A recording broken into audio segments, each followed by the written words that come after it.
This is just another example of the CW bastardizing characters, and this one is really crazy. It's a OG DC original black character being narrowed down in scope, ability. It's so many things about this that's just wrong.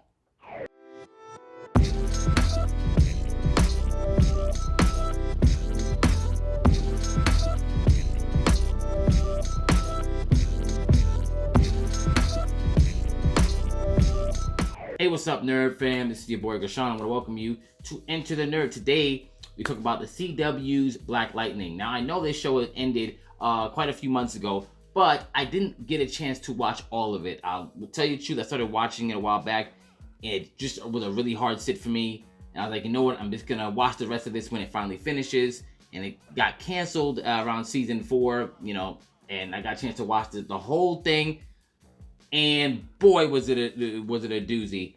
And I knew they were taking some liberties and doing some weird stuff, but while watching it upon completion, they definitely did a lot of other weird things to this character that I just don't understand, because he's awesome. If you read anything in the comics, he is awesome, and they just shrunk him in this series. Before I get into all of those things, though, I will get into the pros. First pro I'll say is Tobias Whale, the main villain of the show, steals every single scene he's in. How he's portrayed, he's awesome. Like, he's really awesome. Like, the little lines that he says, the interactions that he has with every single character, it's just believable. And he gets better through every season, because I guess he gets more and more comfortable with the character, and it's great. The portrayal is awesome. I have no complaints about Tobias Whale. But then, also, another really cool thing is the cast of the family, watching Black Lightning, Thunder, Lightning, and his wife. Their scenes always seem very authentic. Their chemistry together as a family is actually really, really good, and it's very believable, and they actually very much care about their roles. I'll say that. They very much care about their roles, and they never phone it in. Also, Peter GAMBI or James Remar, like, he always brings some authenticity to every role that he plays, and you can tell that he cares, and like the relationship between him and Jefferson is also very believable as to what they, like the surrogate father figure. Like, you got that. That's really good. Jordan Calloway as Painkiller. Now, while that's inherently tied to a negative, which I'll mention later, whereas I think they wanted him to actually, that character, to star in his own show, and while I don't believe that his acting yet is enough to carry a show, he definitely grew in this show. And what I did like about him is he had a level of physicality. Obviously, he's actually an athlete. He's like a former baseball player, apparently, as well. And he was doing certain stunts and stuff like that I was actually very impressed, especially with the budget, the amount of time that he had to learn, which wasn't that much. But he was doing things that looked really, really good, like very basic things that some people will never get.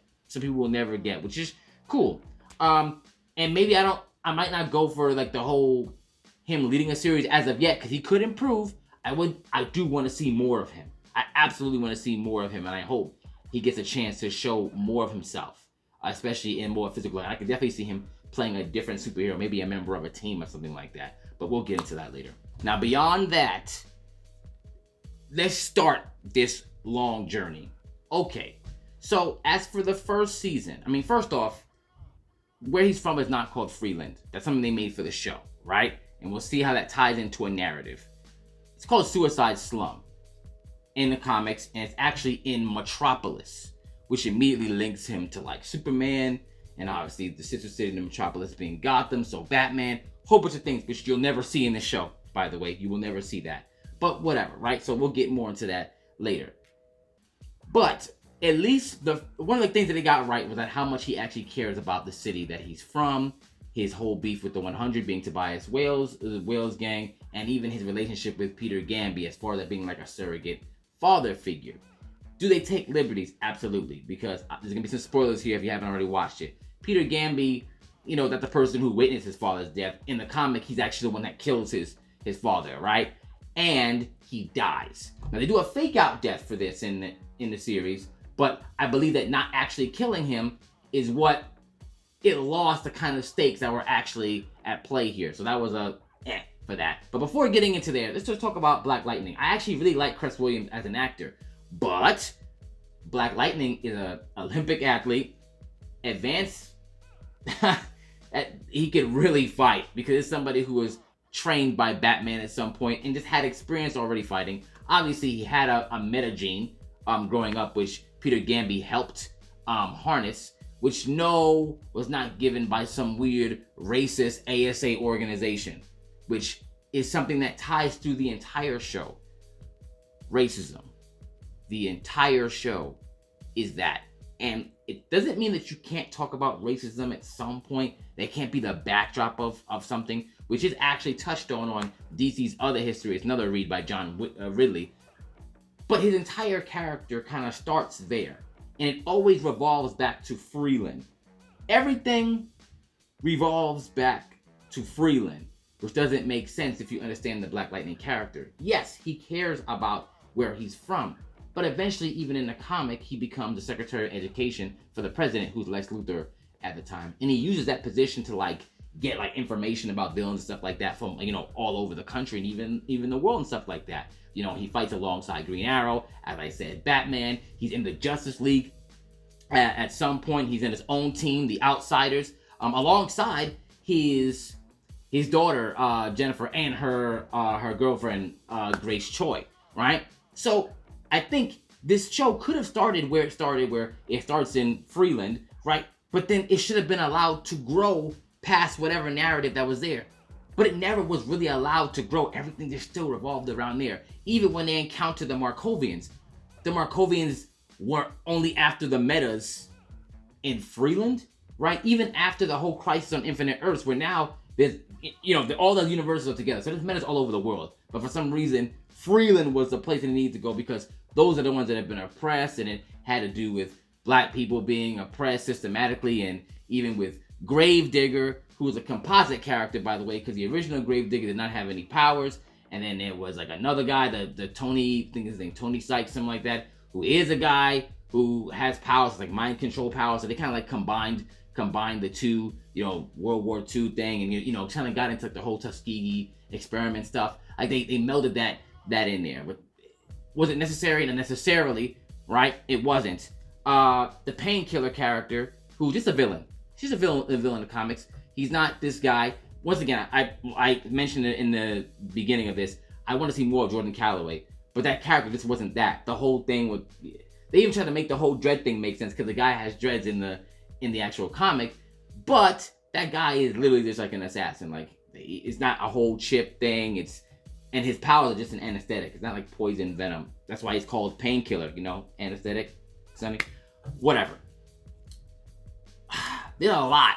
It's just so much because this character just got narrowed down to one narrative. He's there to protect this city and literally just fight against issues that primarily deal with social issues within that city, and it all revolves around the color of skin. This is a problem. Even the whole meta experimenting really only affected mainly one thing, even when they were getting occupied. And they were even doing things that mirrored like Breonna Taylor and a whole bunch of other like real life shootings and stuff like that. So this character was never allowed to evolve beyond that. And it didn't make any sense because I feel like maybe this show might have had a chance to keep on living if at season 3, when they combined everything, he started fighting alongside Green Arrow. He started fighting more alongside, like, if they had a Batman and stuff like that. Why didn't he? Why weren't they just... Now, I heard production-wise, they were filmed in different places. That's a production choice. Why was that? Why wasn't Black Lightning filmed on the same lot as the rest of them? To make it make sense. I mean, they're all supposed to be a shared universe, but you never see Flash, you never see that. Because if you have all these villains who are coming there to come after metas, don't you think other metas will be helping them? No. Because these people who wrote this did not care about the character. They just used the character as a jumping point for all the things that they wanted to talk about. Which once again, you can use it as a backdrop. It could be mentioned. Once again, the first season could have been about that. But every single season tying back to that? Seriously? Come on now. And like I said before, he never really seemed all that capable. Like, Lightning was more powerful than he was. Thunder was a better fighter than he was. Mind you, this guy is no joke. Batman said, like, you deserve to stand alongside Superman and Wonder Woman. In the comics, did this look like the guy that could do that? No. Definitely, he was not that guy. And I don't know why. Maybe with budget, whatever. So I'm thinking maybe this character would have been better saved on like an HBO Max, where you could put a lot more money to it, a lot more time. Because imagine, in this series, you could have had Black Lightning starting there as a principal, then eventually going to Secretary of Education and, like, you know, becoming more wide range. Then had Grace and Thunder and the Outsiders. Then had Lightning and their, like, Justice Society thing where she meets Joaquin Thunder and STARGIRL. You could have had all that happening in the show and had them just developing all in the same show. And then also Mr. Terrific. He never shows up in this show, but Mr. Terrific is somebody who Black Lightning does come in contact with in the comic, and it's very important because Mr. Terrific is also another character who is insanely smart, knows all these martial arts, is the third smartest person in the DC universe, by the way. And obviously we know what happened to him in the Arrowverse. Like, he became like comedy relief. Like, technically he should be the smartest, most accomplished person inside of the that Arrow show, but he wasn't. He's made into a joke. They did the whole, like, sexuality changing thing, which, by the way, I would take that. Mind you, I hate when they just flip things like that, especially when you have characters that could already be that or just create a new one. But instead, that would be the least of the worries if he was still a badass character. But they made him comedy relief. How? You can't make a character like that. If you know who Michael Holt is, you know that is not who Mr. Terrific is. And you could have had whole episodes where Black Lightning and Mr. Terrific are going on missions together, or when he's going with, like, Batman or Green Arrow, because let's say they didn't want to use Batman, they could use Green Arrow. They even had a character, ISHMAEL, come in, who's from the League of Assassins, which is, once again, tied to Batman. But in the Arrowverse, he shows up, you know, the League of Assassins shows up all the time in Arrow. So why didn't they also come up in that? Obviously, they talked about it, but that dude is a badass. Like, he was fighting, like, Lady SHIVA in ORPHAN. So he really could have taken out all the whole thing. He fought, like, oh man. And for him to get killed like that, you're just touching the poison on the hilt with Painkiller. Come on. So all these characters, and yes, he's originally Black in there too, which is great. So you had characters that were actually, like, Black in this show, which is great. But then you dumbed them down because you just wanted them to play into this narrative. And what happened? I think there's a large reason to why the show got canceled, because it's okay to have a narrative, because that is part of him. Because there was a whole storyline where Superman literally came to, like, Suicide Slum and was pretty much criticized because he never got over there and had to, like, save some girl from getting shot. And even, like I said, in the other history of DC with John Ridley, like, they expand more on that. So that is a part. He does care about that. That's why it was good when he went to the Olympics. And I mean, he moved out of Metropolis initially because of the whole thing with his father, but he came back and then he went back out because he felt like, I could do more working within the system than outside of it. So it's a part of him. But he leaves and he becomes something bigger. And so did his children. But they just had to just stay there. And all they could do was talk about the same thing over and over and over again. These are people who help save the world, not just their town. This constantly happens, and I hate it. And a lot of people don't know because they've never read it, so they think, oh yeah, this was just... No! I think they should have put more money, more time, and spent more attention to details. And all these characters could have been fleshed out excellent. Excellent with that. But that's just my opinion, because obviously I've read it. I've read this stuff. Like Black Lightning is super important, even to the little crisis events. They're just kind of nuts, and it really aggravated me, like, watching it, because in the end of the day, like, the show just fizzled out, and it didn't have to, because he's connected to so many things, but it was just Freeland. And then I remember they were like, oh, they didn't want to call it Suicide Slums because, suicide. Meanwhile, there's a movie called Suicide Squad coming out based off of the damn comic, of course. So it had nothing to do with that. There's a lot of choices that were just made, and I was thinking, like, who wrote this? And it's the same people who wrote, like, Girlfriends and stuff like that. So I'm not surprised that their narrative would be just in one way. But they didn't care about the character. They just read some names, like, oh, we're gonna use this character and this, but didn't actually care about the characters like that. They didn't want Black Lightning to get big. Because if they would have had him go beyond that and save the world and become known like that and interact with all the other, whatever. Okay, that's just what I'm saying. Let me know what you think about it. Did you love Black Lightning? Did you like that? Did you like that show? Do you think they did him justice? Because to me, they clearly didn't. There was so much missing from him, from who he is, and some of the characters that are adjacent. And even, to be honest, some of the other Black characters that are in the CW verse, whatever. Just getting dumbed down or made composite versions of other things. But whatever. Let me know what you think about it. Let's have a conversation about it, and don't forget to enter the nerd.